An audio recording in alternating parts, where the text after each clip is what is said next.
শেষ হয়েছে এবার স্যাটারডে নাইট মেইন ইভেন্ট শোটি। তাহলে এবার কেভিন ওলেন্স এবং কোডি রোডসের ইস্যু লাইন কী হতে চলেছে, এদের ইস্যু লাইনে কি দেখা যাবে ট্রিপল এসকে এবং ড্রু ম্যাকইন্টায়ার ইস্যু লাইন কী হতে চলেছে এবং ইউসি কাই এবং লিভ মর্গানের ইস্যু লাইন কী হতে চলেছে। তো সমস্ত বিষয়গুলো নিয়েই আলোচনা করব আজকের এই ভিডিওটিতে। তো সর্বপ্রথম আলোচনা করা যাক ইউসি কাই এবং লিভ মর্গানকে নিয়ে। তো আপনারা এবার স্যাটারডে নাইট মেইন ইভেন্টে যেমনটা দেখলেন যে ইউসি কাইকে লিভ মর্গান তিনি ক্লিয়ারলিভাবে হারিয়ে তার টাইটেলটি রিটেন করে নিয়েছে।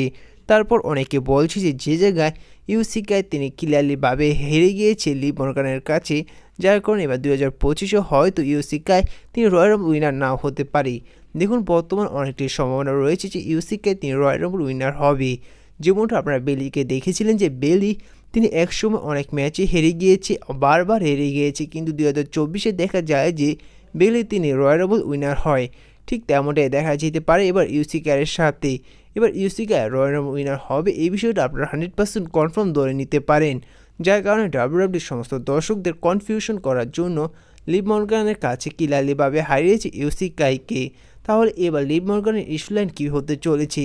এবার স্যাটারডে নাইট মেইন ইভেন্টে যেমনটা দেখলেন যে তার টাইটেলটি লিভ মর্গান রিটেন করে নেওয়ার পর সে জায়গায় রিয়া রিপ্লির ফেস টু ফেস দেখা গিয়েছে। বর্তমানে জানা যাচ্ছে যে 6 জানুয়ারি নেটফ্লিক্সের প্রথম মানি নেট রয়ে সে জায়গায় রিয়া রিপ্লি এবং লিভ মর্গানের মধ্যে র ওমেন চ্যাম্পিয়নশিপে একটি ম্যাচ দেখা যাবে। সে জায়গায় অনেকটাই সম্ভাবনা রয়েছে যে সে জায়গায় রিয়া রিপ্লি তিনি নিউ র ওমেন চ্যাম্পিয়ন হয়ে যেতে পারেন লিভ মর্গানকে হারিয়ে। তো এই বিষয়ে আপনাদের কী মনে তো অবশ্যই জানিয়ে দিবেন। এবার আলোচনা করা যাক কেভিন ওলেন্স এবং কোডি রোডসকে নিয়ে। তাহলে কেভিন ওলেন্স কোডি রোডসের ইস্যু লাইন কী হতে চলেছে।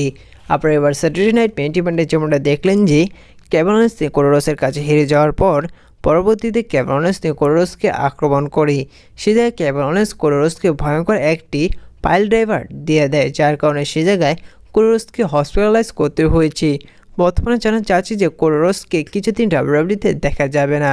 সে জায়গায় দেখা যায় যে কোডি রোডসের সেই ইগল টাইটেলটি যখন কেভিন ওলেন্স নিয়ে যাচ্ছিল ঠিক সেই সময় পিছন থেকে ট্রিপল এস এসে কেভিন ওলেন্সকে ধাক্কা দিয়ে দেয়। পরবর্তীতে ধাক্কাধাক্কি দেখা যায় কেভিন ওলেন্স এবং ট্রিপল এসের মধ্যে এবং তাদের মধ্যে একটি সমস্যা দেখা যায়। এখন কথা হচ্ছে যে যেহেতু বর্তমানে ডাব্লিউডাব্লিউইতে র্যান্ডি অর্টনও নেই, কোডি রোডসও নেই, তাহলে কেভিন ওলেন্সের ইস্যু লাইন কী হতে পারে। দেখুন সে জায়গায় দুইটি বিষয় দেখা যেতে পারে। কেভিন ওলেন্স তিনি কিন্তু ক্যামেরার সামনে র্যান্ডি অর্টনকে কল আউট করেছে, যার কারণে হয়তো র্যান্ডি অর্টনকে এবার দেখা যেতে পারে ডাব্লিউডাব্লিউইতে ফিরে আসতে। পরবর্তীতে র্যান্ডি অর্টন এবং কেভিন ওলেন্সের মধ্যে একটি ইস্যু লাইন দেখা যেতে পারে।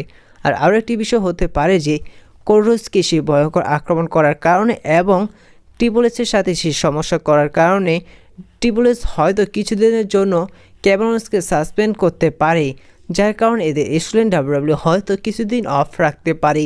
পরবর্তীতে হয়তো কেভিন ওলেন্স তিনি ভয়ঙ্কর রূপে আসতে পারেন, কোডি রোডস তিনি ভয়ঙ্কর রূপে আসতে পারেন, অপরদিকে র্যান্ডি অর্টন তিনি আরও স্ট্রং হয়ে আসতে পারেন। পরবর্তীতে হয়তো এদের মধ্যে আরও ইন্টারেস্টিং ইস্যু লাইন দেখা যেতে পারে। আর বর্তমানে জানা যাচ্ছে যে কেভিন ওলেন্স, র্যান্ডি অর্টন এবং কোডি রোডসের মধ্যে একটি ট্রিপল থ্রেট ম্যাচ দেখা যেতে পারে আনডিসপিউটেড ইউনিভার্সাল চ্যাম্পিয়নশিপের জন্য। এখন কথা হচ্ছে যে এদের ইস্যু লাইনে কি ট্রিপল এসকে দেখা যাবে। দেখুন এই বিষয়টা নিয়ে অনেকটা কনফিউশন রয়েছে যে এদের ইস্যু লাইনে কি আসলে ট্রিপল এসকে দেখা যাবে। তো আমার যতটুকু মনে হয় যে এদের ইস্যু লাইনে ট্রিপল এসকে দেখা যাবে না। তো এই বিষয়ে আপনাদের কী মনে তো অবশ্যই কমেন্ট করে জানিয়ে দিবেন। এবার আলোচনা করা যাক ড্রু ম্যাকইন্টায়ারকে নিয়ে। তাহলে কি ড্রু ম্যাকইন্টায়ার তিনি তার পরবর্তী শিকার করতে চলেছেন রোমান রেইন্সকে। তো আপনারা এবার যেমনটা দেখলেন যে এবার ড্রু ম্যাকইন্টায়ার সার্ভাইভার সিরিজের পর একের পর এক তিনি আক্রমণ করে চলেছে রোমান রেইন্সের ব্লাডের মেম্বার জিমি ওসোকে, স্যামি জিনকে এবং জে ওসোকে। এবং এর থেকে পরিষ্কার বোঝা যাচ্ছে যে ড্রু ম্যাকইন্টায়ার তিনি এখন তো থামবে না যে পর্যন্ত রোমান রেইন্সের ফেস টু ফেস না হচ্ছে। দেখুন এই যে অনেকে বলছে যে সার্ভাইভার সিরিজে যেহেতু সিএম পাঙ্কের সাহায্য নিয়েছে রোমান রেইন্সের ব্লাডের মেম্বার, যার কারণে রোমান রেইন্সের সেই ব্লাড লাইন মেম্বারগুলোকে আক্রমণ করছে সিএম পাঙ্কের জন্য। এবং পরবর্তীতে হয়তো সিএম পাঙ্কের সাথে ড্রু ম্যাকইন্টায়ার ইস্যু লাইন দেখা যেতে পারে। তো এই বিষয়ে আমার যতটুকু মনে হয় যে সিএম পাঙ্কের বর্তমানে ইস্যু লাইন চলবে সেথ রোলিন্সের সাথে, যার কারণে ড্রু ম্যাকইন্টায়ারের সাথে সেথ রোলিন্সের কোনো ইস্যু লাইন দেখা যাবে না। আর এর জন্য ডাব্লিউডাব্লিউ এবার ব্লাড লাইন ইস্যু লাইনে যুক্ত করেছে ড্রু ম্যাকইন্টায়ারকে। আর যে পর্যন্ত ড্রু ম্যাকইন্টায়ার তিনি রোমান রেইন্সের ফেস টু ফেস না হচ্ছে এবং রোমান রেইন্সকে যে পর্যন্ত আক্রমণ না করছে, যার কারণে ড্রু ম্যাকইন্টায়ার তিনি একের পর এক আক্রমণ করে যাবে রোমান রেন্সের ওজি ব্লাডলাইনের মেম্বারগুলোকে।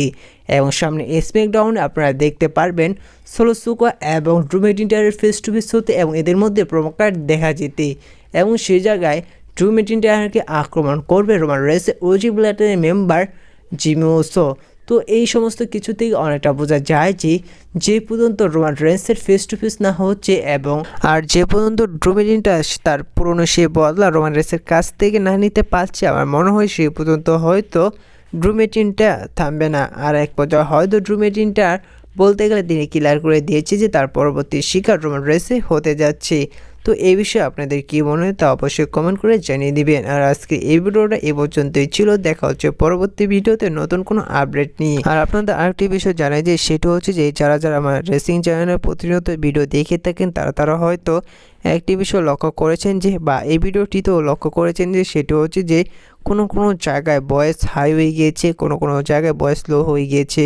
তার কারণ হচ্ছে আমি যে মাউথটি দিয়ে ভয়েস রেকর্ড করে সেই মাউথটি বর্তমানে প্রবলেম দেখা দিয়েছে, যার কারণে এই প্রবলেমটি হচ্ছে। আর আশা করি এই প্রবলেমটি খুব শীঘ্রই সমাধান করব নতুন একটি মাউথ নিয়ে। তো এই ভিডিওটি কেমন লাগলো তো অবশ্যই লাইক করে দিবেন, আর এই ছোটো রেসিং চ্যানেল নতুন হয়ে থাকলে প্লিজ চ্যানেলটি সাবস্ক্রাইব করে দিবেন। তো দেখা হচ্ছে পরবর্তী ভিডিওতে, আর প্লিজ প্রতিনিয়ত একটু সাপোর্ট দিবেন।